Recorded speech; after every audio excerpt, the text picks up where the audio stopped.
Hi అండి, అందరికీ నమస్తే.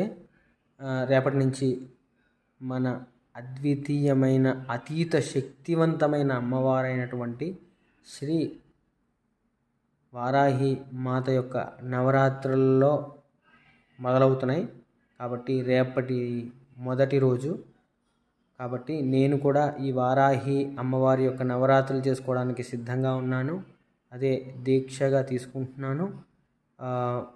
ఈ వారాహి మాత విగ్రహాన్ని కూడా తీసుకొచ్చాను, చూపిస్తున్నాను చూడండి.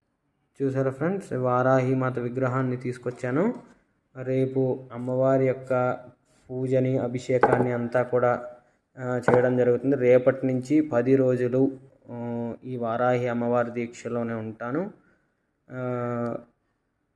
ఈ అమ్మవారి యొక్క పూజా విధానాలన్నీ కూడా ఒక PDF టైప్లో పెడతాను. ఎవరు కూడా రాని వాళ్ళు ఇబ్బంది పడవలసిన లేదు, తక్కువగా చేసుకునేటట్టు పెడతాను. Please subscribe.